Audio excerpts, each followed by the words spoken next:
여러분 안녕하십니까? 제 2주차 이 강은 지속가능 발전 목표와 거버넌스가 되겠습니다.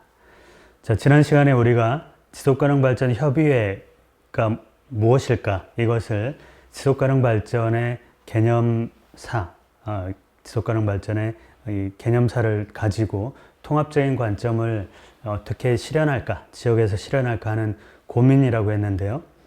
자, 그럼에도 불구하고 여전히 어려우실 수도 있습니다. 그게 뭘까?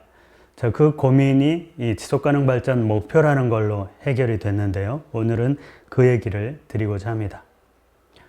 이 거버넌스라는 이 단어도 처음 들어보시는 분 계시고, 저 영어 단어인데 굳이 거버넌스라고 한글로 썼을까? 이렇게 생각하시는 분도 계시고, 또 근래에 들어서 협치라는 말로 익숙하신 분들도 계실 텐데, 그런 용어와 이 지속가능 발전이라는 이 낯선 용어를 또 어떻게 결합을 시켜놨을까? 그 궁금증을 함께 얘기하는 걸로 하겠습니다. 지속가능 발전 목표를 영어로 SDGs라고 그렇게 요약해서 얘기할 수 있는데, 그 지속가능 발전 목표가 어떤 의미가 있고 그걸 우리가 어떻게 활용할지를 말씀을 드리겠습니다. 자, 첫 번째 거버넌스에 대한 개념입니다. 제가 지난 코로나 사태가 이탈리아를 휩쓸기 직전에 이곳을 갔다 왔는데요. 자, 이탈리아 중부 지역에 있는 시에나라는 도시입니다. 이 시에나에 저 멀리 보이는 팔라조 퍼블리코라고 하는 14세기의 궁전을 방문하기로 그렇게 마음을 먹었습니다. 저 기둥이 이제 보이네요. 자, 이 건물이 팔라조 퍼블리코라는 14세기의 궁전이지만 현재는 시에나시의 시청사로 쓰고 있습니다. 그러니까 경복궁에 서울시청이 있는 거나 마찬가지죠. 자, 저 시계탑 바로 아래에 있는 이 작은 건물이 성당입니다. 14세기에 흑사병이 종료됐다라는 것을 기념해서 만든 성당인데요. 제가 이걸 보러 간 것이 아니고 이 시청사, 이 궁전 안에 있는 벽화를 보러 간 건데, 그 벽화를 그린 사람은 이 벽화를 다 그리고 나서 흑사병으로 또 죽었습니다. 이 사람의 이름은 로렌제티라는 사람인데요. 제가 이 그림을 이 건물에, 이 궁전의 벽화로 그렇게 그려놨습니다. 제가 이걸 왜 보러 갔을까? 저 거버넌스라는 단어 때문입니다. 자, 제가 거버넌스라는, 협력적 거버넌스라는 이 이론을 가지고 이 박사 논문을 썼는데요. 그때만 해도 이 거버넌스라는 단어가 한국 사회에 잘 퍼지지 않았던 때입니다. 그러니까 당연히 지도하시는 심사위원님들도 왜 이런 단어를 쓰느냐라고 얘기도 하고 핀잔을 주기도 하셨습니다. 그래서 제가 이 단어를 그 뒤에 많이 찾아봤는데 여기에 그 어원이 나와 있어서 언젠가 가봐야지 10여 년 만에 소원을 이룬 거죠. 저희 그림에 굿 거버넌스 이렇게 되어 있는데 저게 무슨 좋은 정부야? 이런 생각도 드실 텐데요. 작가가 밑에다 다 설명을 적어놨어요. 여성들이 즐겁게 춤을 추고 있고, 상인들이 자유롭게 거래를 하고 있고, 농민들이 한가로이 타작을 하고 있다. 그러면은 좋은 사회 같죠. 또 그런 좋은 사회라면 좋은 정부일 거다. 그렇게 얘기할 수 있는데, 이 거버넌스라는 이 영어 단어가 분화가 되지 않았던 때였을 겁니다. 그러니까 이 14세기에 거버넌스 이러면은 그게 그 당시는 왕이 다스렸을 거니까 정부라는 것도 아니었겠죠.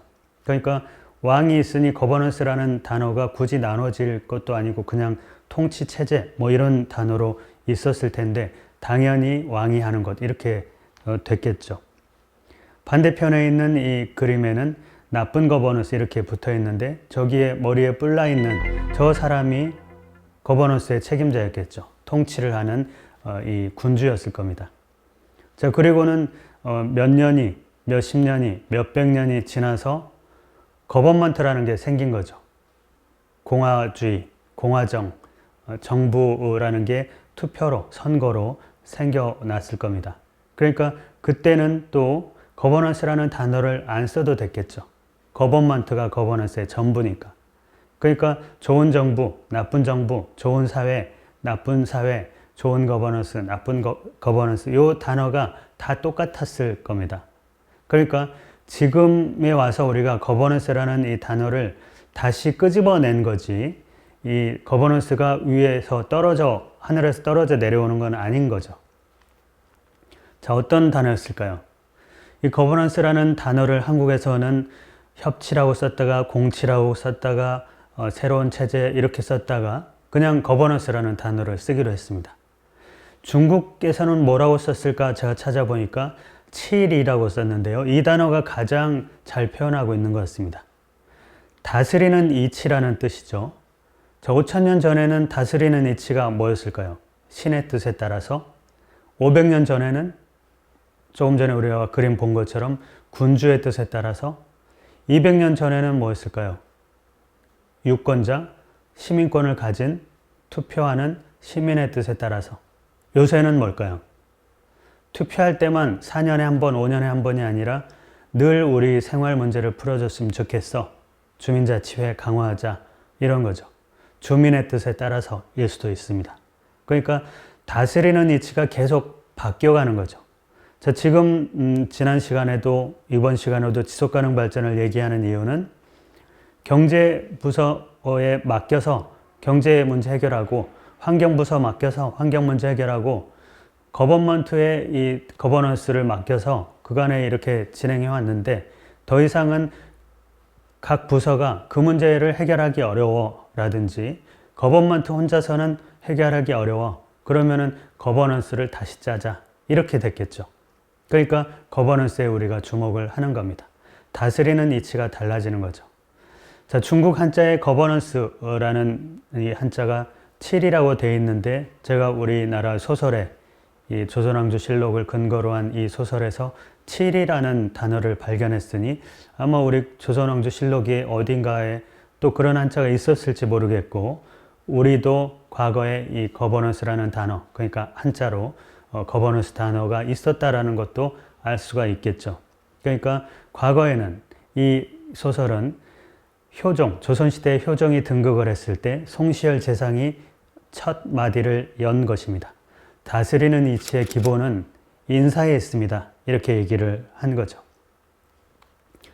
자, 히딩크의 거버넌스를 한번 생각해 보시죠. 2002년 한국의 월드컵, 히딩크가 온 뒤에 계속 이기다가 본선에 진출했나요? 다시 생각해 보면 1년 내내 연중 A매치 연습 경기 전패를 했습니다. 본선이 시작되기 일주일 전에 겨우 한 번 이기고 그 여파를 타고 4강까지 올라간 거죠. 자, 그 전까지 이런 일들이 있었던 거죠.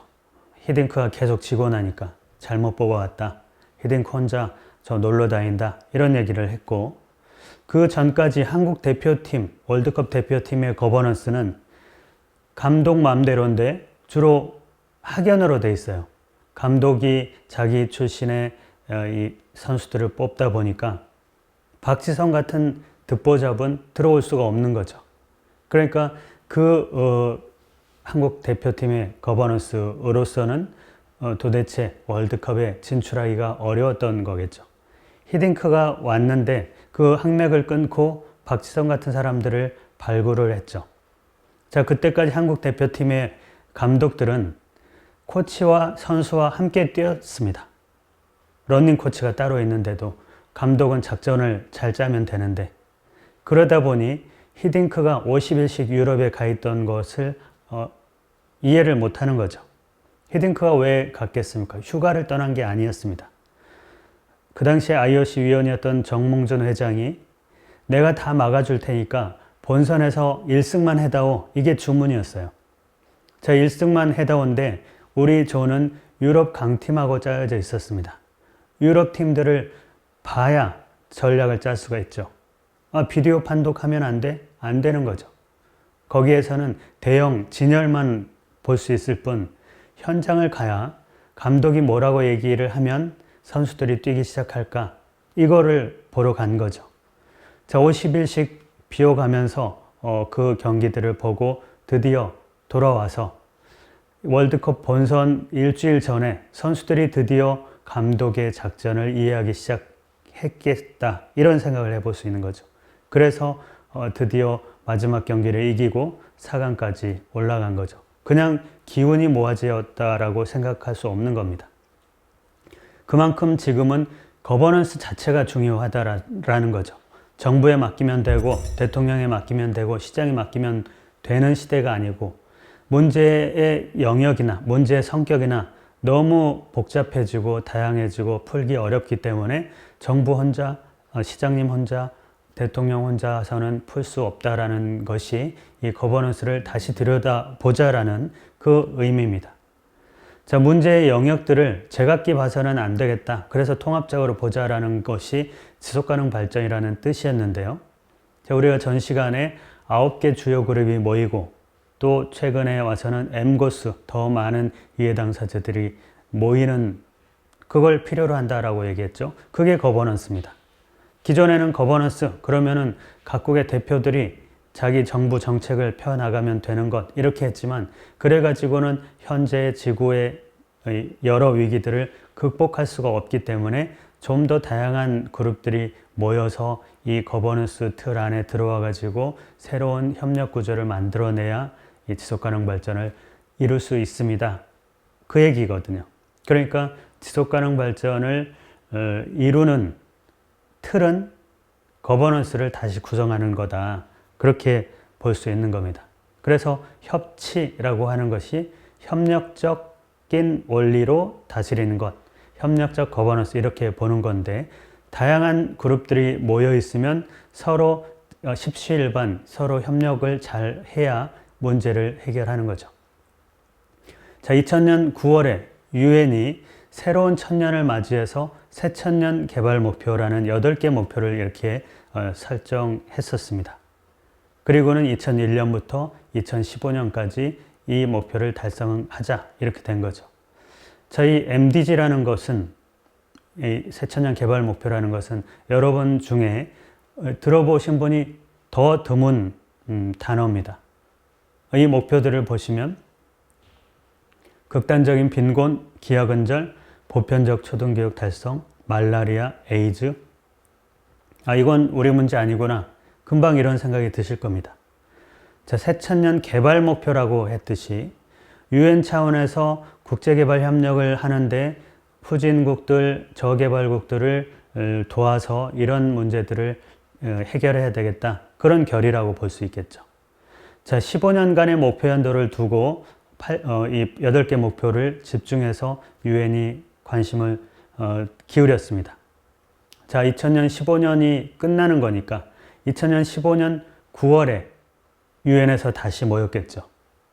자, 15년 9월에 이 목표 연도가 끝나기 때문에 이 15년간의 목표 달성 정도를 유엔 차원에서 검토를 했겠습니다. 그러니까 1번 목표는 어느 정도 달성, 2번 목표는 조금 더 달성, 8번 목표는, 7번 목표는, 6번 목표는 별로 달성 못했네. 이런 평가를 내렸을 겁니다. 왜 어떤 것은 달성이 되고 어떤 것은 달성이 되지 않았을까를 고민한 거죠. 왜 그랬을까요? 자, 어떤 목표는 선진국도 개도국도 포함이 되는 것이고 연결되는 거니까. 환경적 지속 가능성 이런 거는 선진국이 더 많이 오염시키는데 계속 후진국한테 오염 제거 비용 이런 것만 주는 것도 아니고 기술을 이전시키는 것도 아니기 때문에 이런 문제는 전혀 개선되지가 않았습니다. 자, 그래서 유엔 차원에서 8개의 목표를 개도국을 저개발국을 대상화시켜서 유엔이 도와주는 이런 구조로는 절대 이런 목표를 달성하기 어렵다. 고민을 한 겁니다. 그래서 5가지의 축을 새로 세웠습니다. 지구, 지구축, 사람축, 번영축. 이것은 환경보호, 사회통합, 경제발전 그 틀이죠. 그러니까 우리가 의제21이라고 하는 그 결의를 했던 지속가능 발전이라는 이 개념을 실천하기 시작했던 92년 시점에 그 개념이 여전히 들어가 있는 거죠. 자, 그 축을 다시 세워보자. 그런데 새롭게 이 지속가능 발전을 잘 달성할 수 있는 틀을 만들기로 했으니까 2012년도에 리우 플러스 20회의죠. 그러니까 그 틀을 어떻게 만들까? 밑에 파트너십 축 그리고 평화축을 그 기반축으로 붙인 거죠. 자, 8개의 목표를 다시 5개의 축을 가지고 고민해 보고 선진국도 결합하려면 어떤 목표를 넣어야 될까? 그런 고민 끝에, 논의 끝에 3년여간의 논의 끝에 17개의 목표가 확정이 됩니다. 세계 193개국이 참여한 만장일치로 결의한 이 목표인데요. 유엔의 회원국 수가 몇 개일까요? 193개국이었습니다. 그러니까 인류 역사상, 유엔 역사상 193개국 회원국이 모두 합의한, 만장일치로 합의한 유일한 결의입니다. 이때 당시에 유엔 사무총장을 반기문 사무총장이 하셨던 거죠. 그런 결의를 이끌었던 분이기 때문에 이분이 정치 안 하기로 선언한 다음에는 193개국이 서로 모셔가려고 하겠죠. 우리 반기문 센터 만들었는데 오십시오. 우리 반기문 아카데미 만들었는데 오십시오. 고문해주세요. 자문해주세요. 그렇게 바쁜 겁니다.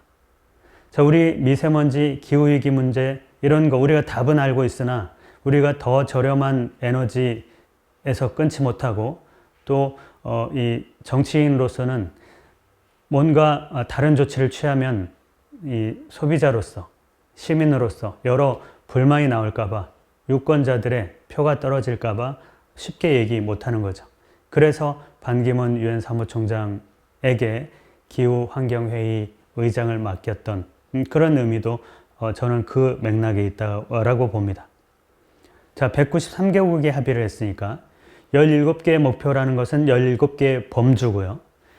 각각의 목표마다 선진국형이 있고 저개발국형이 있겠죠. 그러니까 각각의 목표마다 169개의 세부 목표가 있습니다. 그 목표를 합의한 거죠. 자, 그리고는 매년 7월이면 유엔 총회에 가서 각국의 환경부 장관, 지속가능부 장관들은 올해 우리는 어떤 방식으로 얼마만큼 목표 달성을 위해서 노력해왔다. 이것을 발표해야 됩니다. 2016년부터 2030년까지. 벌써 5년이 지났죠. 그러니까 벌써 5년이 지났기도 했고 아직 10년이 남았기도 했습니다. 어쨌든 그 목표를 달성해 가는데 해마다 점검을 하게 되는 거니까 240여 개의 평가 지표도 있는 거죠. 자, 여기까지 말씀을 드려도 그래, 인류 보편의 가치, 세부 목표 있는 거, 그 중에 뭐 선진국형, 후진국형 또는 국가 차원에서 할 거, 우리 과천시도 할 수 있는 거, 그런 거 이제 뒤져보면 되겠네, 이렇게 생각하실 수 있겠죠. 그런데 또 다른 의문을 제기할 수도 있습니다. 이 17개 목표 새로울 게 없다. 우리 과천시에 17개 부서가 있어서 제각기 잘 하고 있어. 이렇게 얘기할 수도 있겠죠. 그러나 우리가 가장 많이 얘기하는 것 중에 행정의 칸막이, 이 현상 가지고는 문제를 해결할 수 없습니다. 그게 더 큰 범위로 하면 경제만 봐서는 경제 문제를, 환경 쪽만 움직여서는 환경 문제를 극복할 수 없습니다. 이런 거죠. 그래서 통합적인 관점을 가져야 된다라고 하는 거죠. 그렇기 때문에 이 17개의 목표를 빈곤층 문제, 농업 문제, 저지구촌 협력 문제까지 각각의 부서들이 열심히 한다고 해서 될 일이 아니고 이 17개의 목표를 통합적으로 보는 그 연습, 또 통합적으로 보는 도구로 활용해야 된다라는 것이 이 유엔 지속가능 발전 목표의 의미이기도 하고 우리가 활용해야 되는 이유이기도 합니다. 자, 아까 5개의 축이 있었다고 했죠. 경제, 사회, 환경, 그리고 평화와 파트너십 이렇게 있었습니다. 자, 17개의 목표가 이 193개국에 의해서 합의되고 또 그에 앞서서는 엠고스 그룹들이 전 세계에서 모여가지고 합의하고 했던 과정이 있었기 때문에 이렇게 섞여 있겠죠. 안 그렇고 누군가가 그냥 보고서 쓰듯이 했으면은 1번부터 5번 목표는 사회 문제, 6번부터 10번 문제는 경제 문제, 이런 식으로 나눠놨을 겁니다. 뿐만 아니라 지금 이제 제가 말씀드리려고 하는 게 이 지구 축에는 이런 목표들이 있습니다. 말씀을 드리는 거지만 저거는 환경 문제만이 아니라 경제 문제이기도 하지 않습니까? 이렇게 볼 수도 있기 때문에 이게 번호 순서대로는 아닌 거죠. 자, 5가지 축 중에 지구축이 있었습니다. 환경 보존, 환경 보호와 관련된 목표들이죠. 6번 목표가 물과 위생입니다. 자연 문제지. 아니야, 저거는 사회 문제지. 위생이 약한 그런 나라는 사회적으로, 경제적으로 이 저개발 국가 아닌가. 우리나라에서도 이 수돗물이 잘 보급되지 않는 곳이 있어. 아니, 큰 대도시에서도 수돗물에 문제가 생길 때가 있어. 여러 얘기들이 있을 수 있겠죠. 자, 그러니까 6번 목표는 환경 보전이라는 측면에서 깨끗한 물을 항상 확보하자, 이런 것일 수도 있고, 위생 문제에 대해서 사회적 문제가 되지 않게 하자, 또는 경제적으로 어떻게 접근할까, 여러 가지 측면에서 생각해 볼 수도 있는 거죠. 자, 우선은 환경 보전이라는 측면에서 6번 목표, 물 문제를 여기에서 생각해 보는 거죠. 12번 목표, 소비와 생산을 지속 가능하게 해야 된다. 과소비하거나 이 폐기물을 너무 많이 만들거나 이렇게 하면 안 된다는 얘기죠. 이거 역시 자연보호, 환경보전 이런 걸 생각할 수도 있고, 그것은 경제 문제 아닌가? 생산체제를 이 폐기물이 덜 나오게 만들어내는 그 규제를 하면 될 것 아닌가? 이렇게도 생각할 수 있기 때문이죠. 자, 13번의 기후위기 문제. 이건 환경 문제 핵심이지. 이렇게 생각할 수도 있지만 우리가 지난 시간에 본 것처럼 기후위기 문제는 경제 문제하고도 연결되어 있고 또 사회 문제하고도 연결이 되어 있습니다. 자, 그러면은 어떻게 하잔 말인가? 역시 합의가 필요한 거죠. 엠고스 그룹이. 과천에서 17개 목표를 들여다볼 때는 과천의 6번 문제, 물과 위생 문제는 환경 문제입니다. 과천에서 지속가능한 소비와 생산 양식, 이거는 경제적인 측면이 아니라 이 역시도 환경적인 문제입니다. 그렇게 해서 우리가 합의하면 되는 거죠. 자, 14번 해양 생태계, 15번 육산 생태계를 보존하자라는 겁니다. 환경 보존은 맞는데 우리 서울은, 우리 과천은, 우리 수원은 바다는 없는데 그러면 우리는 14번 목표 빼고 해야 되겠네. 뺄 수도 있고, 우리 이 지역의 핵심적인 문제는 아니니까 뺄 수도 있는데, 서울이 이 지속가능 발전 목표를 수립을 할 때 애초에 이걸 빼기로 했다가 나중에 다시 넣습니다. 왜냐하면 우리 서울에 서해 바다가 접해 있지는 않지만 한강에서 폐기물 관리를 잘해야 서해 바다가 깨끗해지죠. 이런 논리가 선 거죠. 그러니까 서울의 14번 목표는 한강을 잘 가꾸기입니다. 한강의 이 폐기물 이 관리를 잘하기인 거죠. 그런 방식으로 이런 목표들을 생각해 보는 겁니다. 자, 번영축, 경제 문제라고 했습니다. 7번 목표는 에너지 문제입니다. 에너지도 친환경 에너지, 환경 문제 아닌가? 그렇게 접근할 수도 있고요.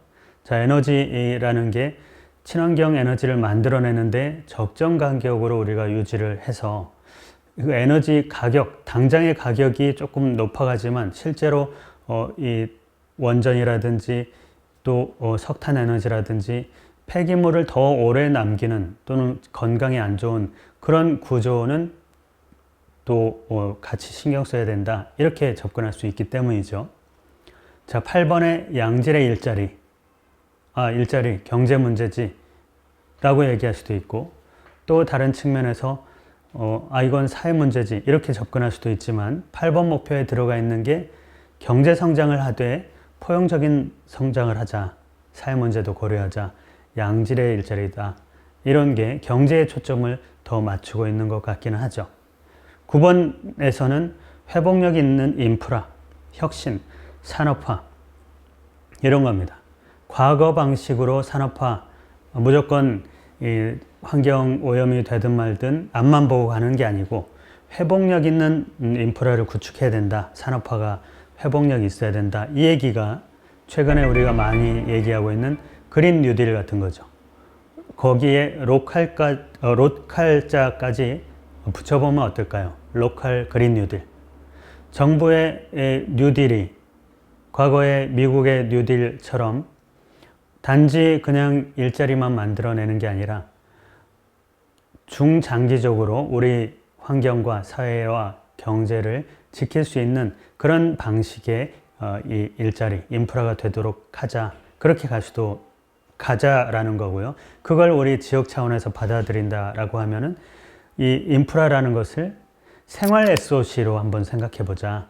그러니까 걸어 다닐 수 있는 그런 생활 구조, 녹지가 많은 구조, 이런 것들이 인프라일 수 있는 거죠.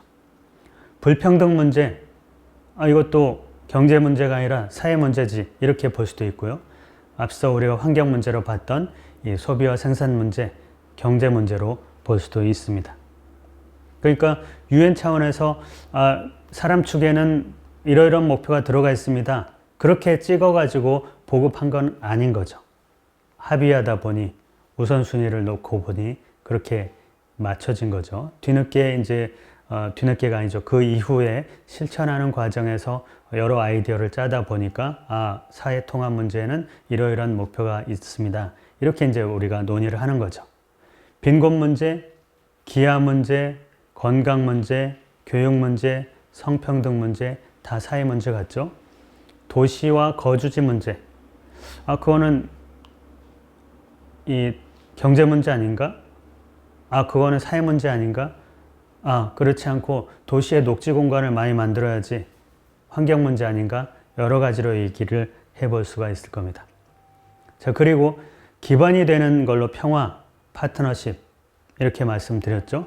16번 목표는 평화, 인권, 민주주의, 제도 이런 것들을 다루고 있습니다. 17번 목표는 이런 것들을 잘 해내기 위한 수단, 파트너십, 협력을 강조하고 있는 거죠. 자, 17개 목표를 쭉 봤는데 169개까지 다 확인하고 싶지 않으십니까? 240여 개 지표를 들여다보고 싶지 않으신가요? 우리 인터넷상에서도 많이 찾아볼 수 있고 여기저기 자료들이 많이 나왔습니다. 그 세부 목표나 지표들을 보시면 이쪽의 문제는 이런 문제를 다루는구나 더 감이 올 거고 이거는 UN 차원에서 이거는 국가 차원에서 이거는 우리 과천에서도 그런 구조들이 눈에 띄실 겁니다. 자, 그래서 지속가능 발전 목표라는 것을 17개 목표가 있다. 17개 부서가 우리 하고 있어. 이렇게 접근하지 말자라고 말씀드렸죠. 17개 부서가 있고 17개 목표가 있는데 이걸 어떻게 활용해 볼까? 그렇게 생각하는 건데요. 자, 다시 한번 169개 세부 목표를 보자 말씀을 드렸는데 2번 목표의 세부 목표를 한번 보시죠. 2-1 기하건절, 이거는 후진국 거구나. 2-2 5세 미만 아동 후진국 거구나. 2-3 소규모 식량 생산자, 그 정도는 아니지. 2-3도 이 저개발국의 문제. 2-4는 식량 생산성 향상, 우리도 식량 생산성 향상해야 돼. 2-5 종자은행, 그래 우리 토종 종자 다 없어질 판이야. 2-4나 5는 우리 국가도 우리 과천시도 할만한 거죠. 그런 식으로 골라내고 또 과천의 특수성을 고려해서 과천의 현재 핵심적인 문제를 해결하기 위한 노력을 어떤 목표로 추가하면 되겠죠. 자, 그리고 169개 세부 목표를 보다 보면은 아실 수 있는 게 A, B, C로 나가는 게 있어요. 그것은 2번 목표를 달성하기 위한 1, 2, 3, 4, 5는 수단적인 이 세부 목표인데 2-A, B, C 이렇게 가는 거는 2- 목표를 잘 달성하기 위한 방법을 얘기하는 겁니다. 그러니까 사회 기반 시설을 잘 구축해라. 그런 방식으로 해야 1, 2, 3, 4, 5번 목표가 달성이 되지 이런 얘기죠. 무역 규제의 문제를 왜곡시키지 마라. 또 시장 정보를 제때 주는 방식으로 하자. 이런 것들이 들어가 있는 겁니다. 또 다르게 9번 목표가 산업, 혁신, 인프라인데 아까 말씀드린 것처럼 인프라 그러면은 늘 우리가 큰 빌딩, 다리, 넓은 이 도로 이런 걸 생각하게 되는데 기존에 그런 방식으로 왔던 것은 홍수나 재해에 취약하고 물이 금방 차버리고 이런 거죠. 그러니까 기본적인 인프라, 이게 안 갖춰져 있거나 회복력이 있지 않는 그런 방식의 인프라를 구축하지 말고 지속 가능한 인프라를 구축하자. 또 친환경적으로 에너지 효율적으로 하자. 그리고 자연과 함께 가는 인프라를 생활 SOC를 생활 간접 자본 SOC라는 게 인프라, 우리 기반 시설 이런 의미가 있죠. 그런 걸 만들자라는 것을 이 개념적으로도 얘기하고 있습니다. 자, 17개 목표를 어떻게 만들어냈을까? 또 17개 목표를 어떻게 활용할까? 그걸 이 그림으로 한번 보시죠. 자, 유엔이 193개국이 모여서 합의를 한 목표라고 했죠. 자, 유엔 차원에서 193개국을 쳐다보면 에너지가 부족한 나라도 있겠죠. 식량이 부족한 나라도 있습니다. 물이 부족한 나라도 있습니다. 자, 에너지가 부족한 나라에, 석유가 부족한 나라에 옥수수를 가지고 바이오 에너지를 써보십시오. 이렇게 어느 나라가 권유를 받았다고 합시다. 그러면 그 나라가 우리는 식량도 없어요. 이 옥수수를 식량으로 해야죠. 그렇게 하는 거죠. 또 다른 나라는 우리는 물이 부족해서 옥수수를 기를 수가 없어요. 그렇게 얘기를 할 수도 있는 거죠. 그러니까 유엔 입장에서는 이런 복합적인 문제를 물 문제 해결하고 식량 문제 해결하고 이런 게 아니라 여기저기에서 섞여 있는 문제들이기 때문에 이 17개의 목표를 어떻게 잘 활용할까 그 고민을 하겠죠. 자, 가령 이런 겁니다. 17개 목표를 설정을 한 지 1년이 지나서 지속가능한 유럽이라는 기념 케이크를 만들었어요. 자, 이 요리사가 만들어 놓고 보니까 케이크 지금 녹고 있죠? 뭐가 문제지? 얘기합니다. 그 옆에 이 다른 요리사가 이렇게 얘기한 겁니다. 내가 몇 가지 재료를 잊어버린 거 아니야? 이렇게 생각하는 거죠. 그러니까 만약에 17개의 목표를 잘 버무려 가지고 케이크를 만들었는데 이게 빨리 녹거나 맛이 없다 그러면 17개 재료를 다시 뜯어 봐야 되는 거죠. 그러니까 어떤 재료를 먼저 넣어야 되는데 나중에 넣었을까? 더 넣어야 되는데 적게 넣었을까? 그 고민을 할 겁니다. 그러니까 17개의 목표가 있다라는 게 중요한 게 아니고 17개의 목표 중에 우리 국가에, 우리 과천에 또는 우리 무슨 동에 어떤 목표가 더 우선순위에 있을까? 그걸 생각해 보자라는 겁니다. 그러니까 여러분들이 혹시 주민자치위원회나 주민참여예산위원회 이런 데 참여해 보시면 그러면은 행정에서 그동안에는 정해진 거 그냥 설문조사 하거나 아니면은 행정에서 생각할 때 그 동네는 노인들이 많으시니까 여기에는 사회복지비를 더 배치할게요. 이렇게 하지만 실제 그분들한테 물어보면 10인 원탁회의, 50인 원탁회의라도 해보면 이쪽에 주차장 문제 좀 개선해 주세요. 이런 얘기가 더 나오는 거거든요. 그러니까 마을 계획을 수립할 때부터 어떤 문제를 해결할 때에도 마찬가지로 이제 얘기해 보세요. 그렇게 되면은 이해관계만 얘기하고 끝날 겁니다. 그렇게 하지 말고 이 17개 재료라고 생각하고 이 재료를 이 동네에서는 이 과천시에서는 대한민국에서는 어떤 식으로 버무릴 겁니까? 그걸 고민하는 틀로 활용해 보세요 라는 얘기인 거죠. 그래서 이 지속가능한 유럽을 만들기 위한 이 모임에서는 SDG, 그러니까 지속가능 발전 목표, SDGs 웨딩 케이크라고 그렇게 표현하기도 합니다. 자, 케이크 모양으로 다시 쌓는 거죠. 자, 다시 케이크를 만든다라고 하면 이 중에 17개 중에 환경 목표, 사회 목표, 경제 목표가 다 섞여 있는데 환경이 지탱하는 선에서 사회 발전을 꾀하고 사회의 통합성을 유지하는 통합적인 포용적인 사회를 유지하는 선에서 경제 발전을 해야 되는 거죠. 경제 자체가 사회를 짓누르고 불평등을 심화시키면 안 되고 사회를 발전시키는데 환경이 파괴되는 선에서 진행되면은 우리는 지탱할 수 없습니다. 지속하지 못해요. 라는 것이 지속가능 발전이고 그 지속가능 발전의 우선순위를 정하는 이 17개 목표를 활용하자라는 게 지속가능 발전 목표의 활용법인 겁니다. 자, 세계 물기구가 6번 목표를 중심으로 놓고 6번이 아까 말씀드릴 때 물 목표라고 했죠. 자, 17개 목표를 다 물방울로 만들어 놨어요. 그러니까 물 문제를 해결하려면 다른 많은 목표들과 연결시켜야 된다는 거죠. 1번의 빈곤층의 물 문제, 2번의 농촌의 물 문제, 3번의 물과 건강 문제, 이렇게 고민해 봐야 된다는 거고요.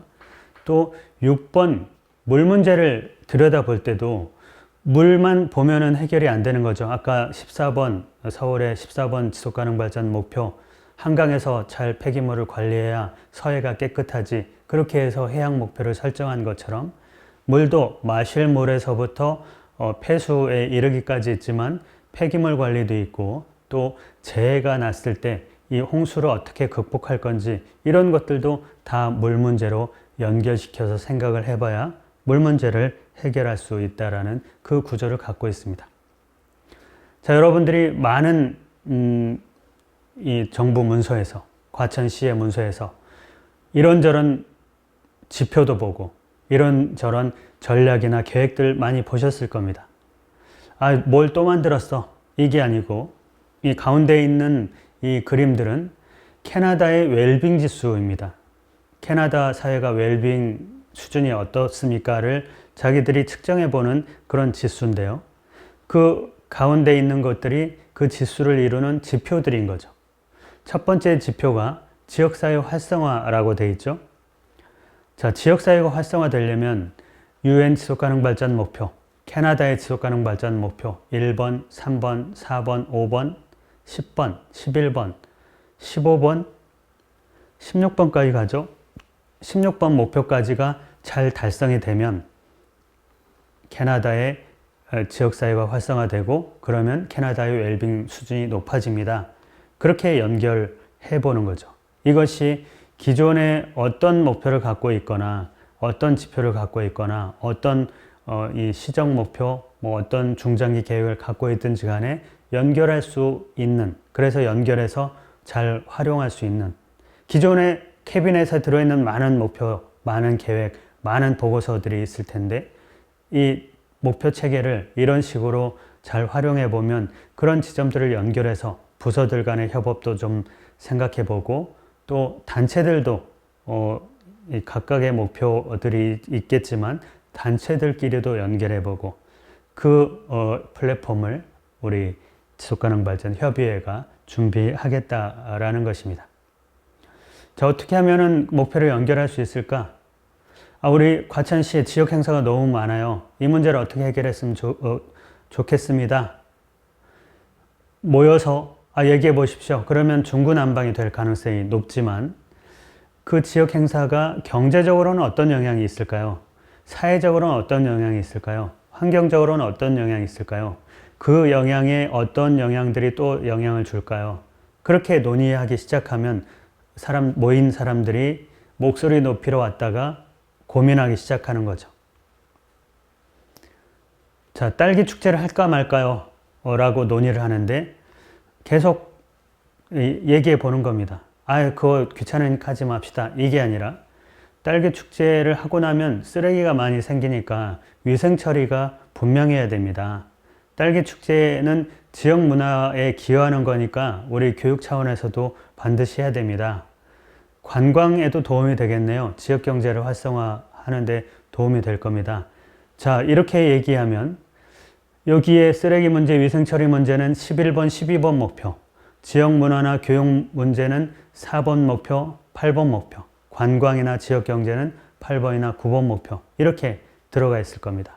직업이라고 하면은 또 8번 목표가 들어가겠죠.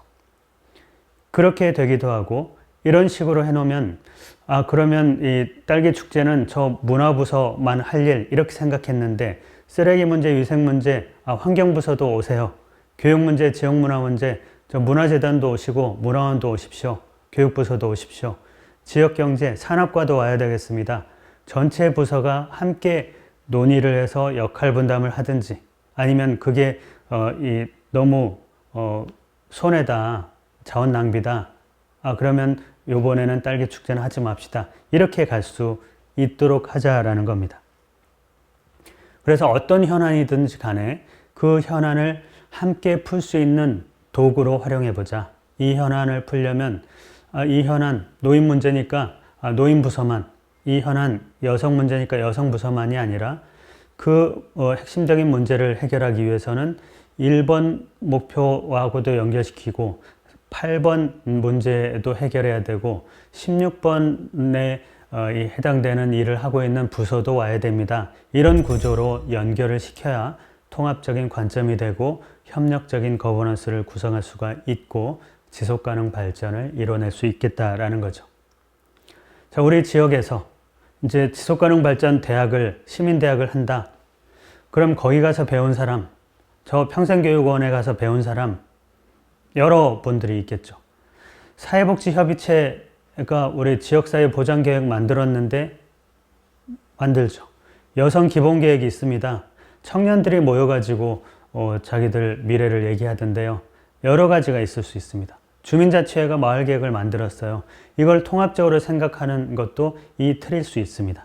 지속가능 발전에 17개 목표가 있는데 지속가능 발전 대학에서 이 SDGs를 배우고 이 틀을 배우고 사회복지협의체가 사회복지 부서나 사회복지 단체들만 모여가지고 지역사회 보장 계획을 늘 고민해왔는데 그렇게 하지 말고 지역사회 보장 계획을 수립할 때도 사회복지의 기본계획을 세울 때도 이 SDG 관점에서 1번 빈곤층의 복지 문제, 4번 복지와 교육 문제, 5번 여성의 복지 문제 그렇게 연결을 시키면 여성단체도 오고 사회복지 부서도 오고 여성 부서도 오고 또 여성정책에도 반영이 되고 이런 방식으로 해서 연계해 보자라는 겁니다. 청년들한테 공간 만들어 줄 테니까 여기 와서 놀아봐. 이런 정도가 아니라 청년들의 문제는 반드시 일자리 문제 여기에만 해당되지 않을 텐데 빈곤한 청년이 있을 수도 있고 또 먹거리에 문제가 있는 균형식이 필요한 그런 청년도 있고 또 위생 문제가 있을 수도 있고 여러 가지 문제가 있을 수도 있기 때문에 청년의 눈으로 보는 청년이 생각하는 지속가능 발전 목표, 청년이 수립하는 지속가능 발전 목표, 우리 중고등학생들이 이 생각하는 지속가능한 사회, 지속가능 발전 목표 이런 것들을 물어보는 같이 얘기해보는 그런 기회를 만들면 많은 아이디어들이 나옵니다. 그것이 우리가 지난 시간에 봤던 것처럼 마을 지도를 어떤 사람들이 모여서 어떤 주제로 그리냐에 따라서 다양한 자원들이 발굴되듯이 이 통합적인 사고를 누가 하느냐에 따라서 어떤 계획에 반영되느냐에 따라서 서로 연결 지점이 더 풍부해지고 그리고 그 문제를 해결할 수 있는 실마리도 더 많이 보일 수 있다는 거죠. 자, 그래서 우리 지속가능 발전 목표라는 것이 지난주에 지속가능 발전 협의회 위원들의 역할 뭐야? 이것을 조금 더 쉽게 말씀드린다고 했죠. 자, 이제는 UN 193개국이 만장일치로 합의를 해서 15년 동안 달성해야 될 이 SDGs를 지역에서 실천하는 사람, 실천하는 일, 실천하는 기관 그렇게 설명할 수 있겠죠. 더 복잡해지진 않았죠? 자, 아까 말씀드린 것처럼 우리 지역에 농업 문제가 있어요. 농업과 노인 문제가 있습니다. 노인복지과 여성 문제가 있습니다. 여성과 다 해결해주는 부서가 있어요. 그런데 왜 여전히 여성 문제가 있고 여전히 노인 문제가 있습니까? 이런 얘기죠. 제각기 부서별로 접근했던 것을 목표 차원으로 연결시켜보면 처음부터 같이 모여야 될 때도 있습니다. 자, 지속가능 발전 목표를 수립하는 토론회에서 이런 얘기가 나왔어요. 우리 지역에는요, 여전히 밭에서 혼자 일하는, 쪼그려서 앉아서 일하는 할머니들이 많은데 그분들의 건강이 걱정이 됩니다. 그것은 노인 문제 토론회에서 나왔을까요? 여성 문제 토론회에서 나왔을까요? 농촌 문제 토론회에서 나왔을까요? 비슷하게는 나올 수 있었지만 그렇게 네 가지의 문제가 섞여서 나오기는 SDG 지속가능 발전 목표 수립이라는 그 틀을 가졌기 때문에 나올 수 있었던 대답인 거죠. 자, 그러면 우리 지역의 문제는 네 가지 문제가 있습니다가 아니라 우리 지역의 핵심적인 문제는 농촌의 고령 여성의 건강이 문제입니다. 이렇게 하면은 하나의 문제인 거죠. 그러면 처음부터 이 네 개 부서가 함께 모여야 되는 겁니다. 그래서 함께 모여야 노인복지과는 작년에 이 노인 건강 검진율 70% 목표 세운 거 다 했는데요. 이게 아니라 그런 분들이 계신 곳에 찾아가는 서비스를 내년부터는 해야 되겠습니다. 그렇게 생각하자라는 거고요.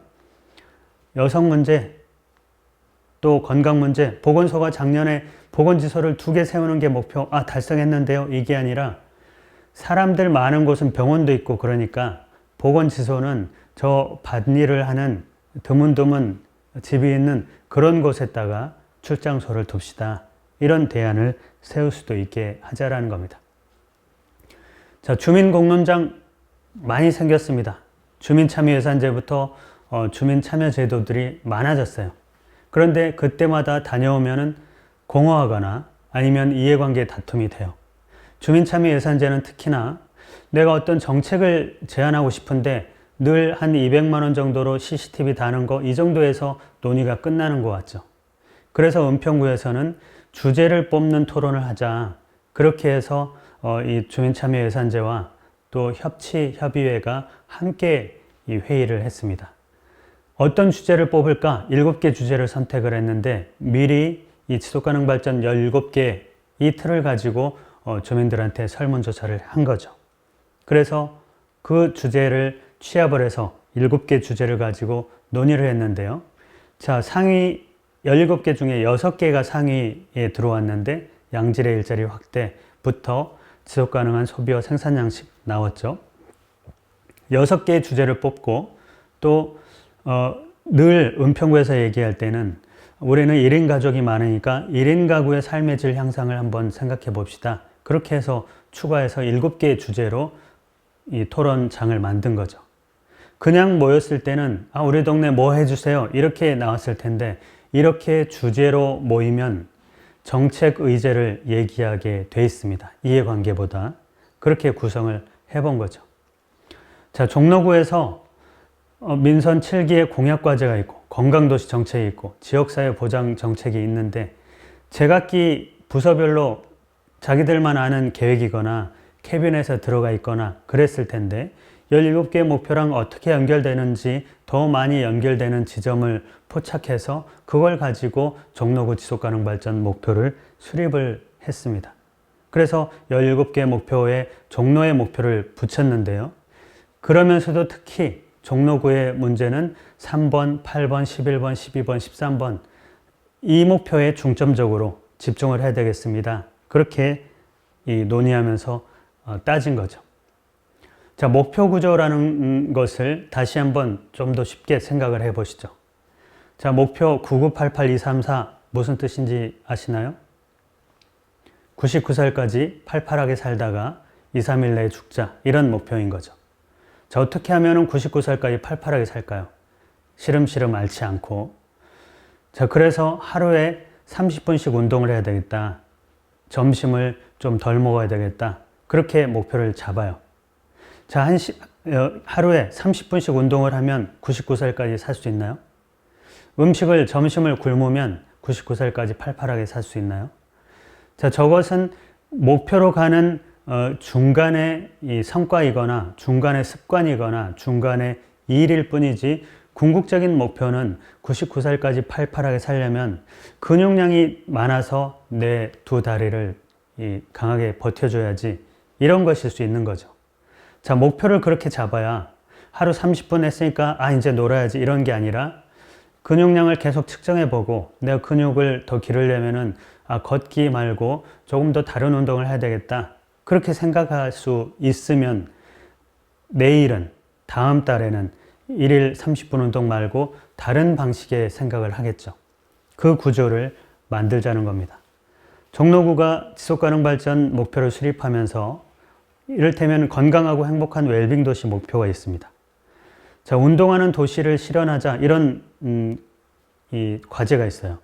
이 과제는 아마도 도시계획 부서가 집행할 겁니다. 자, 해마다 그 도시계획 부서가 얼마나 열심히 일을 잘하는지를 걷기 좋은 길을 몇 개나 발굴을 했는지 이걸로 측정하는 거죠. 없는 길이라도 만들어서 그 목표는 반드시 달성할 겁니다. 그런데 그 길을 만드는 이유가 뭘까요? 건강과 웰빙에 기여하는 거니까 사람들이 저 길은 걷고 싶은데 그런 마음이 들게 해서 더 많은 사람들이 더 많이 걸어야 걷다 보니까 생활습관병이 떨어졌다. 이게 궁극적인 목표 아니겠습니까?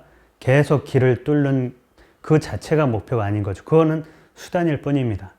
지금까지 우리가 지역사회의 어떤 일을 얘기할 때 행정이 우리의 시정을 어떤 시정 방침을 얘기할 때 늘 시장님이 설정한 목표 거기에다가 지금 10년째 우리 부서가 하고 있는 일, 우리 단체가 하고 있는 일, 그 정도까지만 생각을 해왔던 거죠. 그런데 지속가능 발전 목표, 더 큰 목표, 공동의 목표, 공동의 지표 이런 것들을 생각하면 우리 일이 달라질 수 있겠다. 일하는 방법이 달라질 수 있겠다라는 겁니다. 그걸 다시 그림으로 볼까요? 지속가능한 과천이라는 대륙을 찾아가요. 저 배가. 등대가 계속 알려줍니다. 그 길을. 과거에는 선장만, 시장만 저 등불을 봤을지도 모릅니다. 지금은 그래서는 문제가 해결 안 되니까 모든 선원들이 다 저 불빛을 봐야 된다라는 게 거버넌스 논리고 지속가능 발전 논리 아니겠습니까? 지표가 등대예요. 등대가 계속 깜빡거리면서 실업률이 계속 떨어지지 않고 있네요. 깜빡거린다고 쳐보죠.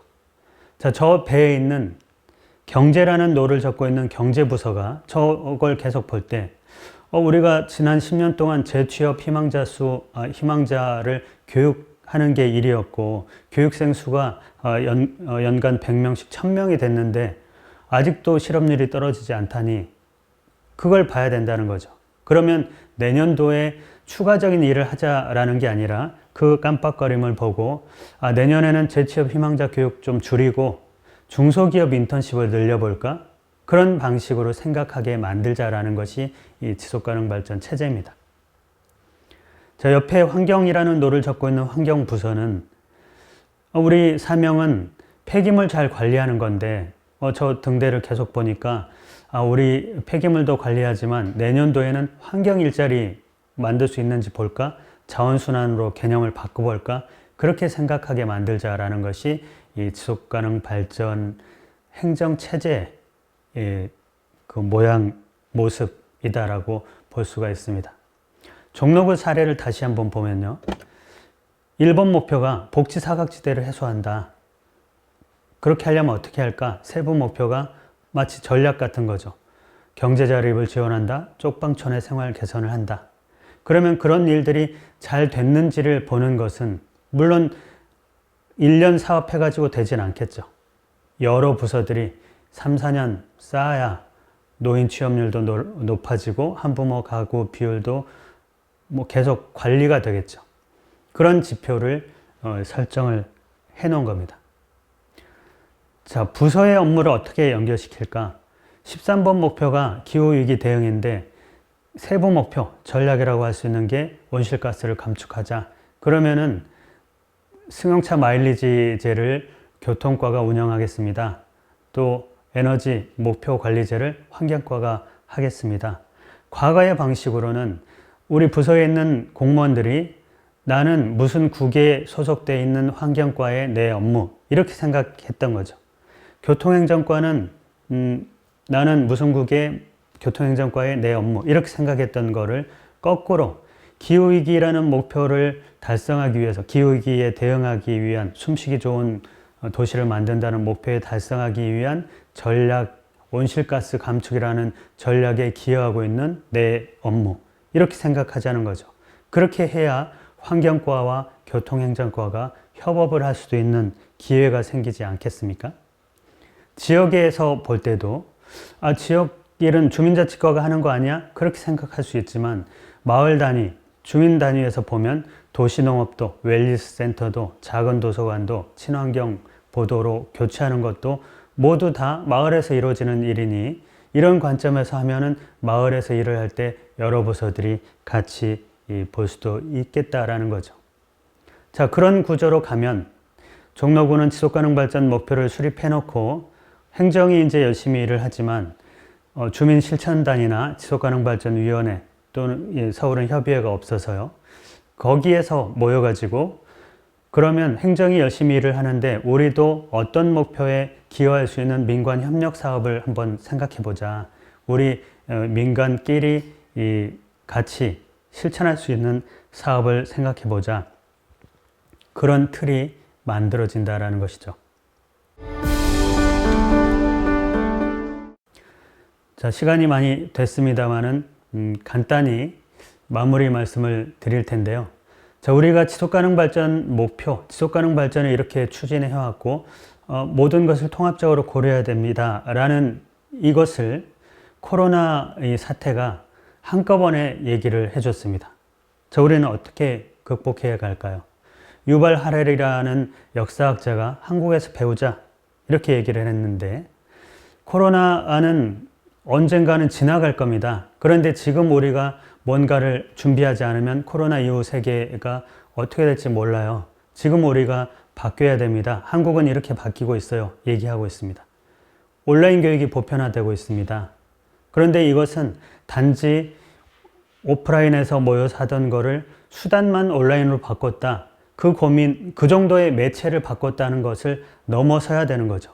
회의 구조도, 회의 내용도, 또 모이는 방법도, 또 협의체가 만들어지는 방법도 달리 해봐야 되는 거죠.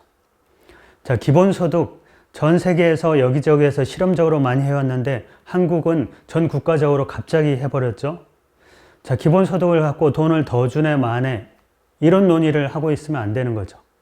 일자리가 없어지면 위기 상황에서는 어떻게 우리가 대응해야 될까 그런 차원으로 이 논의를 승화시켜 가야 되는 거죠. 자, 사대주의가 해체될 거다. 그렇게도 얘기했습니다. 프랑스가 우리 한국은 인권 후진국이라서 역시 다 확진자 동선을 파악해 그렇게 했지만 실제 프랑스가 위기가 되니까 집 밖에 못 나가게 했지 않습니까? 나가면 체포하고. 그러니 이제 선진국 모델이라고 하는 것이 이제 지고 대한민국이 하는 일, 과천시가 하는 일이 세계적인 모범이 돼야 되는 거죠. 누가 걸어보지 않은 길인데 그럴수록 더 많은 다양한 사람들이 모여서 더 다양한 대안을 얘기해야 된다는 겁니다. 자, 마지막으로 이렇게 얘기했습니다. 이 폭풍이 지나갈 건데 지금 우리의 선택이 그 이후의 삶을 결정할 겁니다. 전체주의적으로 감시로 갈 건지 시민 역량을 강화할 건지 한국은 시민 역량이 강화된 거죠. 민족주의적으로 고립될 건지 우리 경제 70%를 의존하고 있는 중국을 막아라? 그러면 안 됐죠. 글로벌 연대, 우리가 전 세계에 진단키트를 보내줬습니다. 자, 그래서 프랑스가 한국을 인권 후진국가라고 잘못 비판했지만 유발 하라리가 볼 때 한국 같은 곳이 대안이다. 왜냐하면 경찰국가가 아니라 비누경찰국가라는 것을 보여줬기 때문이다. 마스크 안 쓰면 손 안 씻으면 잡아갑니다. 집 밖에 나오면 잡아가요. 이게 경찰국가죠. 그런데 지금 우리에게 협력이 필요합니다. 마스크를 꼭 쓰셔야 됩니다. 손을 자주 씻으세요. 시민들이, 대부분의 시민들이, 일부 안 그런 사람이 있었지만 대부분의 시민들이 자발적으로 이 고통에 참여하고 있는 거죠. 그래서 비누경찰이라고 얘기를 한 겁니다. 자, 우리가 이렇게 새로운 대안을 만들어 가야 되는 인류사적인 책임감을 갖고 있습니다. 지구적으로 생각하고 지역에서 실천하자라고 했죠. 지속가능발전협의회 위원 여러분들이 과천에서 작은 실천해서 이게 뭐 어떤 큰일이야.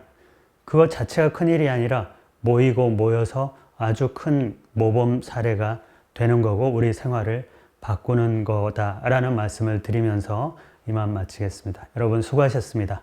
고맙습니다.